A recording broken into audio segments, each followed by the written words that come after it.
Apa kabarnya teman-teman semua? Ketemu lagi dengan Mas Yud dari Tujuanku.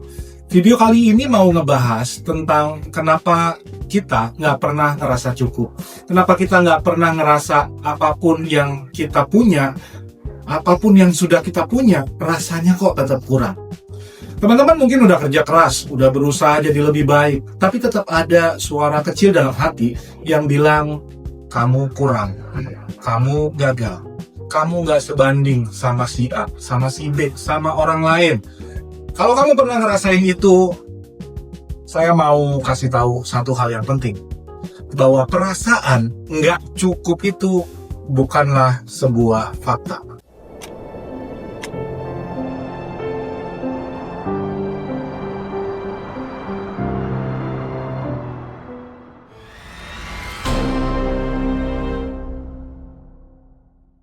Ada penelitian dari Dr. Christian Neff di University of Texas di tahun 2011. Self-criticism yang berlebihan bukan membuat kita tumbuh, tapi justru meningkatkan stres, meningkatkan kecemasan, dan rasa putus asa. Orang yang sangat keras ke dirinya sendiri malah lebih gampang menyerah.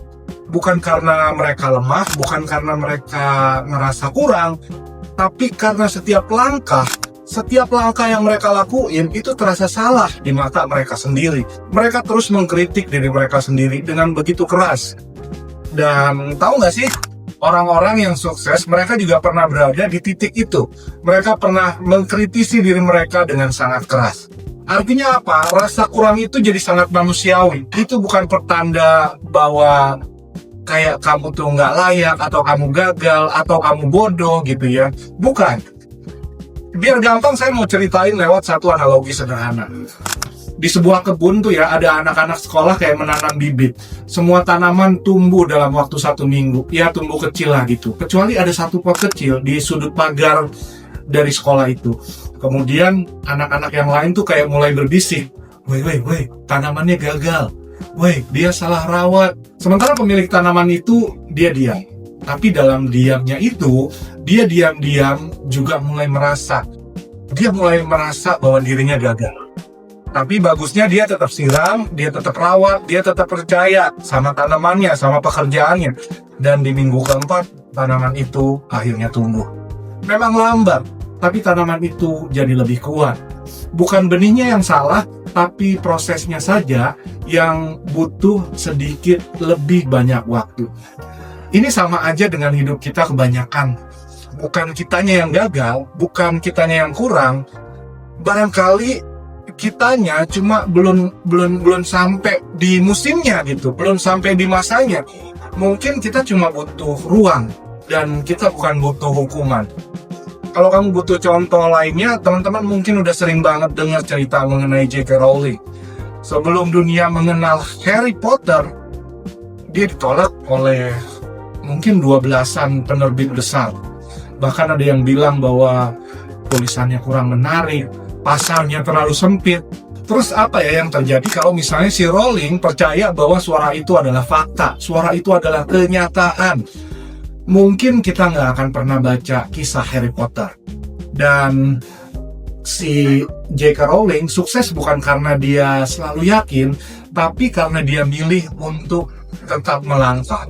Meski ada suara yang bilang bahwa kamu kurang, kamu nggak bagus, dan suara-suara yang lain yang ikut dalam perjalanan itu, tapi dia tetap melangkah. Jadi mungkin sekarang saatnya kamu untuk nanya pelan-pelan ke diri sendiri. Pertanyaannya apa? Apa betul aku kurang? Atau aku cuma terlalu keras membandingkan jalanku dengan jalan orang lain? Kalau kamu mau mulai pelan-pelan berdamai dengan suara itu, secara mandiri, saya pernah kumpulkan banyak referensi tentang hal-hal kayak gini dalam e-book dan workbook Anti Bingung. 3 bab pertamanya teman-teman bisa baca secara gratis, linknya ada di deskripsi. Teman-teman perlu ingat bahwa teman-teman sudah cukup, selalu cukup. Bahkan sebelum teman-teman membuktikan apapun ke dunia, teman-teman sudah cukup. Terima kasih udah dengerin video kali ini. Semoga teman-teman nangkep apa esensi, apa pesan yang ingin saya sampaikan lewat video ini. Dan sama-sama kita belajar dari kejadian-kejadian dalam hidup. Kejadian-kejadian yang mungkin terdengar seperti fakta bahwa kita kurang, kita tidak cukup. Tapi itu semua hanya ilusi di pikiran kita. Semoga video ini membawa manfaat buat teman-teman biar bisa bertumbuh dan berkembang dalam hidupnya. Jangan lupa kasih like, subscribe, dan komen. Kita ketemu lagi di video berikutnya dari channel ini.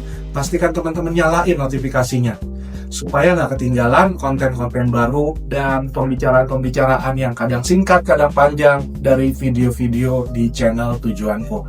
Kita ketemu lagi di video berikutnya. Saya Mas Yud dari Tujuanku. Salam kejelasan.